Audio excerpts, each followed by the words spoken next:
Okay,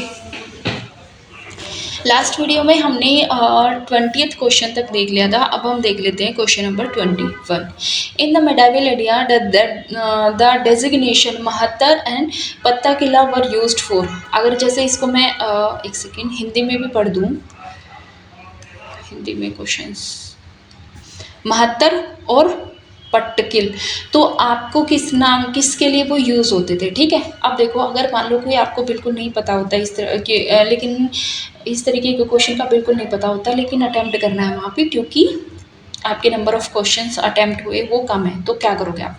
अगर number of attempt कर रखे जो क्वेश्चन सही है, आपको लग रहा है इजीली हो जाएगा, फिर तो बेफालतू में रिस्क लेने का कोई मतलब ही नहीं बनता। लेकिन अगर मान लो अगर लगता है कि नहीं, नंबर ऑफ क्वेश्चंस जितने अटेम्प्ट होने चाहिए उतने नहीं है, तो फिर रिस्क लेने का तो फिर ऑब्वियस ही बात है, रिस्क तो लेना ही पड़ता है, क्योंकि डर के आगे जीत है।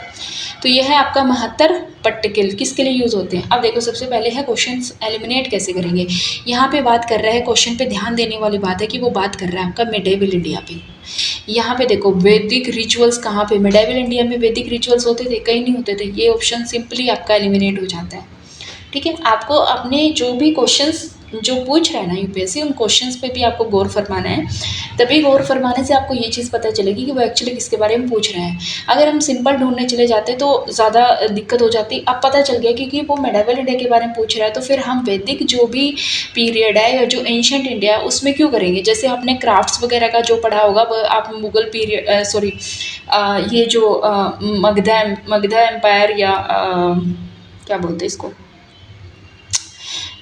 मौर्य एम्पायर, और इन सब के आसपास आपने बेसिकली गिल्ड्स के बारे में पढ़ा है।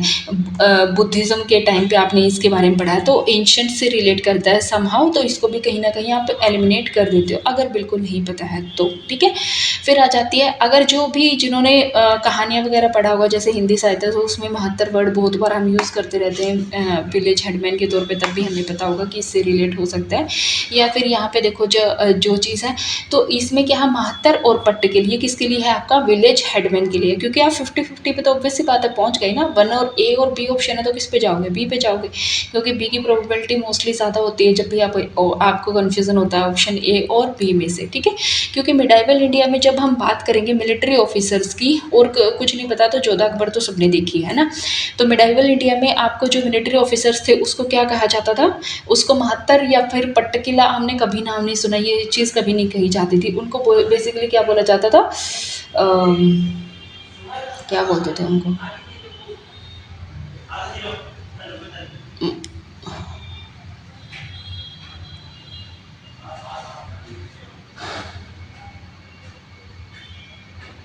उनको मनसब दिए जाते थे ना, मनसबदार बोला जाता था आई थिंक, हाँ यही बोला जाता था, ठीक है। तो ये भी ऑप्शन आपका एलिमिनेट हो जाता है, तो आप ऑप्शन नंबर बी पे पहुंच जाते हो, ठीक है।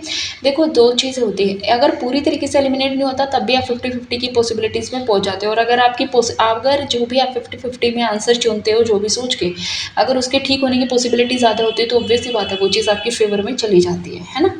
अब देखो, क्वेश्चन नंबर है 22, lichens which are capable of initiating ecological succession even on a bare rock are actually a symbiotic association of, किसका है। अगर आपने देखा होगा ना यूपीएससी अब 2024 में ये जितने एग्जाम कंडक्ट कर रहे हैं एनडीए सीडीएस वगैरह के, उनमें भी इससे रिलेटेड यही सेम क्वेश्चन पूछा हुआ है। तो क्वेश्चन इधर से उधर, उधर से इधर रिपीट होते रहते हैं, ये चीज़ ध्यान देने वाली बात है।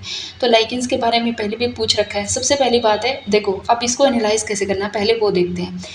यहाँ पे यूपीएससी आपसे पूछ रहा है कि लाइकेन जो है किसके साथ सिम्बायोटिक एसोसिएशन में है, लेकिन नेक्स्ट टाइम में वो ये भी पूछ सकता है, और ये पूछा हुआ भी है कि बेयर रॉक पे जो है कौन कौन ऐसे कैपेबल है, जिसमें मोसिस भी एक आंसर है, लाइकेन भी एक आंसर है, जो बेयर रॉक पे ही इकोलॉजिकल सक्सेशन को इनिशिएट करने का दम रखते हैं। तो इसका मतलब क्या है कि वो आपसे ना अगली बार ये स्टेटमेंट जो आपका क्वेश्चन है उसको एज अ स्टेटमेंट बना के आपको ऑप्शंस में दे भी सकता है। तो लाइकेंस किसके साथ सिम्बायोटिक रिलेशन में, एनवायरनमेंट सबने पढ़ा है, एनवायरनमेंट इकोलॉजी तो कौन है आपका, वो एल्गी और fungi is your correct answer, ठीक है।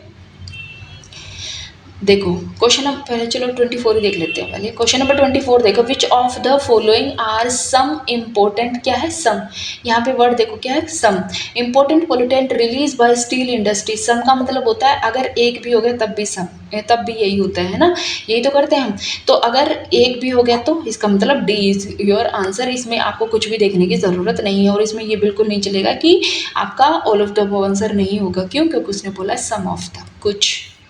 क्वेश्चन नंबर आता है 23, if you travel through Himalayas you are likely to see which of the following plant naturally grow there. यहाँ पे क्या वर्ड है आपका ध्यान देने वाला, नेचुरली, जो नेचुरली वहाँ पे उगता है। ऐसा नहीं उगा तो आप कुछ भी सकते हो, सेब आज के टाइम पे इधर उगा सकते हैं तो ऑब्वियस सी बात है कोई भी चीज़ उगा सकते हैं, बट यहाँ पे पूछ रहे हैं नेचुरली ग्रोइंग ग्रो कौन सी करते हैं, यानी कि वहाँ पे प्राकृतिक वनस्पति के बारे में आपसे पूछा गया है। तो अगर आपने मूवी देखी है साउथ इंडिया वाली वो हम नहीं झुकेगा वाली मूवी, नाम नहीं पता मुझे, तो यहाँ पे ये सीधा एलिमिनेट हो जाता है क्योंकि ये साउथ इंडिया की बात कर रहा है बेसिकली। और जो सैंडलवुड होता है उसके लिए हाई टेम्परेचर की ज़रूरत होती है, जबकि हिमालयाज़ में हाई टेम्परेचर नहीं होता। तो क्या बच गया आपका ऑप्शन नंबर 1 एंड 2, ये आपका ऑप्शन हो गया, करेक्ट आंसर हो गया। ठीक है, यहाँ से अब आपको ये पता होना चाहिए सैंडलवुड के लिए आप देख लो कौन कौन सी कंडीशंस जो होती हैं यहाँ पे, किस कैसा टेम्परेचर होगा, कैसा नॉर्थ इंडिया में, साउथ इंडिया में कहाँ, साउथ इंडिया में भी स्पेशली एक जगह के लिए फेमस है, तो कहाँ पे है वो लोकेशन आपको पता होनी चाहिए। क्वेश्चन नंबर है 25, विच of the following kingdom were associated with the life of Buddha. Buddha की लाइफ से कौन कौन से एसोसिएटेड हैं और इसका आपको करेक्ट जवाब देना है। ओके जी, देखो सबसे पहले क्या है ऑप्शन नंबर 2, देखो गंधारा। गंधारा अगर आप बात करो तो आपने क्या कहते हैं बिल्कुल जाके इंडिया के वेस्ट में पड़ जाता है, इधर अफगानिस्तान और ये वाले रीजन के साथ में गंधारा पड़ जाता है। तो इसका मतलब ये है ये डायरेक्टली एसोसिएटेड नहीं था, ये आपका खत्म हो जाता है option number B, option number B. अब इससे ये पता चलता है 3 and 4 is your correct answer. 3 और 4 तो होता ही होता है, ऑब्वियस सी बात है। ठीक है, दो तरीके से आंसर पे पहुंच सकते हैं, या तो हमने बुद्धा के बारे में पढ़ा है तो अवंती से भी हमें पता है कि अवंती से डायरेक्ट वो कनेक्टेड नहीं है, लेकिन कोसाला और मगधा दोनों से कनेक्ट होता है, तो आप सीधे सीधे ऑलरेडी आंसर पे चले जाते हो। नहीं पता तो आपको लोकेशन बेस्ड आइडिया लगाना होता है, क्योंकि बुद्धा अपनी लाइफ में गंधारा तक ट्रैवल नहीं करे थे। अगर इधर साइड आपने देखा भी हो तो इधर साइड वो इतना ट्रैवल नहीं करे थे, तो ये एलिमिनेट होते हैं, तो आपके पास वैसे ही चले जाते हैं ऑप्शन नंबर बी और ऑप्शन नंबर सी पे आप वैसे, सॉरी ऑप्शन नंबर सी और ऑप्शन नंबर डी पे आप वैसे ही चले जाते हो। ठीक है, डी से और सी से पता चलता है कि 3 और 4 तो होगा ही होगा। अब बात बचती है एक की, और दूसरा याद रखना है कि ये क्वेश्चन है किसका, आपका हिस्ट्री का। हिस्ट्री पे जाओगे तो आपका क्या होगा, मिनिमम आंसर होगा, मैक्सिमम आंसर नहीं होगा। 3 and 4 is your correct answer. अगर नहीं पता तो आज के टाइम पे पता होना चाहिए कि वो कोसाला और मगधा से डायरेक्ट अटैच थे, बाकी नहीं थे। और कहाँ कहाँ पे उसका जन्म हुआ, कहाँ पे बोधि वृक्ष कहाँ पे था, सारनाथ, वो सारी लोकेशंस भी आपको इसके बारे में पता होना चाहिए अब आज के टाइम पे। Okay ji, now let's come to the next question. Question number 26 कह रहा है एवरी ईयर ए मंथ लोग इकोलॉजिकल इंपॉर्टेंट कैंपेन फेस्टिवल चलता है, एक महीने का फेस्टिवल चलता है, और during the which the certain community sample करती है फ्रूट बियरिंग और ये सब कुछ है, तो आपको कौन सा है। उस टाइम पे जब मैंने ये क्वेश्चंस को अटैम्प्ट करने की कोशिश की थी तो कैसे की थी, इस तरीके से की थी हमने इस क्वेश्चन को अटैम्प्ट करने की कि जो भी आपकी जब हमने करने की कोशिश की थी तो इस टाइम पे ट्राई की थी कि जो गोंड है वो आपकी सबसे बड़ी ट्राइब है, तो इसको तो छोड़ेगा ही कि यूपीएससी, और ये सोच के आंसर लगाया था और आंसर आपका ठीक आ जाता है। ठीक है, सम टाइम आपको थोड़े से गेस भी करने पड़ते हैं और सम टाइम वो गेस आपके ठीक भी हो जाते हैं। ठीक है, अब आपका काम क्या है, ये कहाँ कहाँ पे मिलती हैं, इनकी लोकेशंस कि ये कहाँ पे मिलती हैं, यानी कि पर्टिकुलर कौन से स्टेट में मिलती हैं वो भी पता होना चाहिए। जो लार्जेस्ट आपके पास ट्राइब है वो भी आपको पता होना चाहिए कि सबसे बड़ी ट्राइब आपकी कौन सी आती है, कौन सी नहीं आती है, क्योंकि यूपीएससी ने आपसे, और कौन सी आपकी जो वल्नरेबल ट्राइब्स में आते हैं उससे भी आपका यूपीएससी ने क्वेश्चन पूछा हुआ, एक 95 वाला जो पीजी कुछ ऐसा ही था, वल्नरेबल ट्राइब्स को लेके क्वेश्चन था, तो वो भी पूछा हुआ है। तो अब सारा आपको एनालाइज करते हुए चीज़ों को एक जगह पे समेट लेना है, यही होता है। ठीक है, बेसिकली इसके लिए आप ये भी कर सकते हो कि हर जैसे कि मोस्टली मैं बोलती हूँ इस चीज़ को कि हर सब्जेक्ट के ना अलग से आप एक नोटबुक बना लो, एक अलग से पतली सी बुक बना लो, उसमें हर साल के क्वेश्चंस लगा के चलो कि ये क्वेश्चन हिस्ट्री से रिलेटेड है, उनको एक अलग नोटबुक में होना चाहिए, ताकि आपको दिखता रहे कि साल दर साल कौन से क्वेश्चंस आए हैं। क्योंकि सम टाइम क्या होता है कि आप इतने क्वेश्चंस को बार बार देखने के बाद भी सम टाइम आपको ये पता होता है कि वो क्वेश्चन पूछा गया था, पर कई बार ये अंदाज़ा नहीं लग पाता है कि कौन से ईयर ईयर से लिया गया था। एटलीस्ट मुझे तो आज तक अभी तक मतलब इतना एक्यूरेटली मैं अंदाज़ा नहीं लगा सकती कि कौन सा कहाँ से कहाँ लिया गया है, लेकिन ये बताओ कि हाँ इससे रिलेटेड कहीं ना कहीं पढ़ा था, तो आप चीज़ों को कनेक्ट करना वो आपके लिए ईजी हो जाएगा अगर ऐसा करेंगे तो। क्वेश्चन नंबर है 29, the main objective of 12th 5 year plan के बारे में पूछा है, याद रखना है जो आपका 2014 का क्वेश्चन है। अब यूपीएससी इस तरह क्वेश्चन पूछ सकता है, दिमाग फर्क है तो कुछ भी कर सकता है, लेकिन मोस्टली नहीं पूछेगा। बट 12th 5 ईयर का क्या था, ये तो ऑब्वियस सी बात है कौन सा आपका faster sustainable and more inclusive growth is your answer. देखो पॉवर्टी रिडक्शन उस टाइम पे बिल्कुल भी नहीं था। 12th 5 ईयर का पॉवर्टी से आप एलिमिनेट कर सकते हो क्योंकि ये 4-5 ईयर प्लान पे जाके चला जाता है, ठीक है। इंक्लूसिव एंड सस्टेनेबल ग्रोथ, ठीक है, ओके जी, सस्टेनेबल हम चीज़ों को लेके चल रहे हैं। फिर ये आ गया inclusive growth to reduce unemployment. Inclusive growth सिर्फ अनएम्प्लॉयमेंट को रिड्यूस करने के लिए थोड़ी होती है, तो ये तो टाइटल हो नहीं सकता, तो ये भी जाता है। अब बचता है ये और ये, बी और डी। अब कौन सा इंक्लूसिव सस्टेनेबल ग्रोथ है, बिल्कुल है, इंक्लूसिव सस्टेनेबल है और फास्टर ग्रोथ होनी चाहिए। That means option number D is your correct answer, ठीक है। नहीं पता होता जब तब भी आप चीज़ों को आसानी से पहुँच जाते हो, और वहाँ पे जब आप जाके प्रीलिम्स के पेपर में टेस्ट करोगे ना ये वाली चीज़ें ट्रिक्स, तो ये चीज़ें कभी काम नहीं आएंगी, ये भी सच्चाई बात है। अगर आपने यहाँ नहीं किया तो जितने आप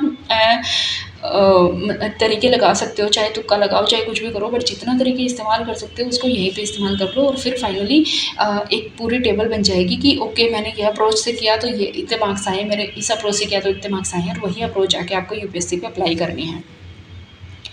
अब आ जाता है question number 27, the sale tax you पे वाइल परचेजिंग ए टूथपेस्ट को परचेज कर रहे हो तो कौन सा टैक्स आपका लगता है।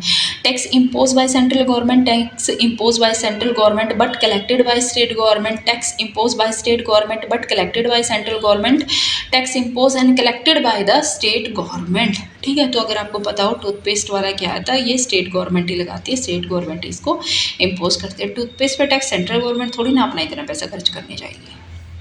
क्वेश्चन नंबर है 28, अब है वेंचर कैपिटल का मतलब क्या है, क्योंकि उस टाइम पे भाई ये भी बहुत ज़्यादा चले हुए थे। तो वेंचर कैपिटल का मतलब क्या है, एक लॉन्ग टर्म होना चाहिए, स्टार्टअप कैपिटल होनी चाहिए जो न्यू एंटरप्रेन्योर्स को प्रोवाइड की जाती है। किसको, startup capital and new entrepreneurs को प्रोवाइड की जाती है, that is your venture capital. अब देखो शॉर्ट टर्म कैपिटल, बिल्कुल इंडस्ट्रीज़ में शॉर्ट टर्म कैपिटल क्या आएगी, शॉर्ट टर्म कैपिटल का कोई यूज़ नहीं होगा, इंडस्ट्री को ग्रो करने के लिए लंबा टाइम पीरियड चाहिए होता है ना, तो शॉर्ट टर्म कैपिटल खत्म हो जाएगी। Fund provided to industries at time of incurring loss, जब लॉस हो रहा तब उसको फंड प्रोवाइड करो, तो ये वेंचर कहाँ से हो गया फिर, ठीक है, तो ये खत्म हो गया। Fund provided for replacement and renovation of industry के लिए भी वेंचर कैपिटल इसके लिए भी नहीं प्रोवाइड किया जाता, ये क्या स्टार्टअप कैपिटल्स को प्रोवाइड किया जाता है, न्यू एंटरप्रेन्योर्स को प्रोवाइड किया जाता है। अगर मैं इसकी देखूँ हिंदी, जोखिम पूंजी। अब जोखिम पूंजी को आप इसलिए थोड़ी करोगे कि आपने नवीनीकरण किया है, इसका क्या मतलब, जोखिम किस चीज़ में ले रहे हो, दैट मीन्स आप कोई नई चीज़ शुरुआत कर रहे हो, कोई बिजनेस स्टार्ट करने जा रहे हो, तो उसी चीज़ में तो जोखिम है ना, ठीक है। यहाँ पे हानि क्यों नहीं है, क्यों नहीं होगा, क्योंकि भाई आपने जोखिम ऑलरेडी उठा चुके हो आप, तो कहाँ उठाओगे आप, जब आपने कोई भी नए उद्यम में आप पैसा लगाओगे तब आप उठाओगे ना इस चीज़ को, ठीक है। ओके, अब आ जाते हैं हम आपके क्वेश्चन नंबर 30 पे, इस आज का last question, with reference to balance of payment which of the following constitute the current account, ठीक है।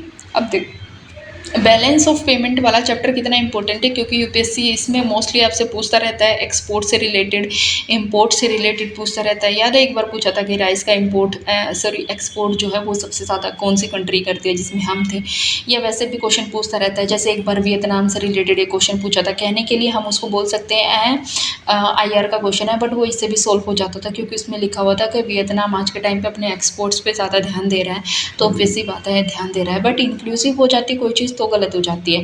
तो यहाँ पे अब आपको ये पता होना चाहिए, दूसरा आपको पता होना चाहिए कि इसमें 2 अकाउंट हो जाते हैं आपके, कैपिटल अकाउंट और करंट अकाउंट। तो करंट अकाउंट में कौन सी चीज़ आती है, कैपिटल अकाउंट में कौन सी चीज़ आती है, करंट अकाउंट डेफिशिएट क्या होता है, उसके बाद आपकी क्या बोलते हैं उसको, करंट अकाउंट डेफिशिएट क्या होता है, कौन कौन से तरीके होते हैं करंट अकाउंट डेफिशिएट को कम करने के, वो सारे सब कुछ इसमें पता होना चाहिए, ठीक है। और आई थिंक और जो जैसे यूपीएससी जो आपसे क्वेश्चन पूछती है ना, रुपीस डिनोमिनेशन हो गया तो उसका क्या हुआ, उसका एक्सपोर्ट पे इम्पोर्ट पे क्या असर पड़ेगा, तो वो भी बैलेंस ऑफ पेमेंट से रिलेटेड आपके क्वेश्चंस होते हैं। तो समहाउ आपसे क्वेश्चन यूपीएससी आपसे बैलेंस ऑफ रिलेट से आपसे क्वेश्चंस पूछता ही पूछता रहता है, ठीक है। तो वो चीज़ें आपको ध्यान देनी है। अब बात कर लेते हैं कि करंट अकाउंट में कौन कौन सी आपकी मदें आती हैं, ये चीज़ देखनी है। तो देखो सबसे पहले यहाँ पे देखो स्पेशल ड्राइंग राइट्स, ये तो आईएमएफ से रिलेटेड है, इसका करंट अकाउंट से तो कोई लेना देना नहीं है, तो ये ऑप्शन तो अपने आप एलिमिनेट हो जाता है, खत्म कर देते हैं इस ऑप्शन को। यहाँ पे देखो एसेट्स की बात कर रहे हैं, एसेट्स का करंट अकाउंट से कोई लेना देना नहीं होता। अगर कुछ भी नहीं पता तो एसेट्स का हमें यह पता होता है, एसेट्स यानी कैपिटल, कैपिटल और करंट में फ़र्क होता है, इसका मतलब ऑप्शन नंबर 2 भी अपने आप चला जाता है। अब बचता है 1 and 3, तो यानी 1 ऑप्शन तो आपका आंसर होगा ही होगा, ये इन ऑप्शन से आपका पता चल जाता है। अब बचता है 3, तो ट्रेड वाला बैलेंस ऑफ ट्रेड और इनविजिबल गुड्स तो दोनों आती हैं आपके पास कैपिटल सॉरी करंट अकाउंट्स में, दैट मीन्स ऑप्शन नंबर सी।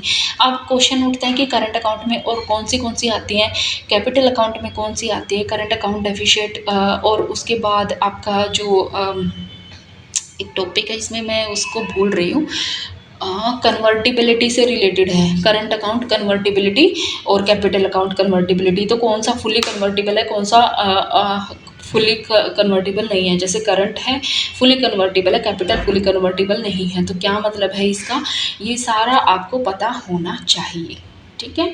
तो आई होप कि आपको ये वीडियो पसंद आया होगा। अगर आपको ये वीडियो पसंद आई तो हमारे चैनल को लाइक शेयर और सब्सक्राइब करें। मिलते हैं नेक्स्ट वीडियो में, till then thank you, bye bye.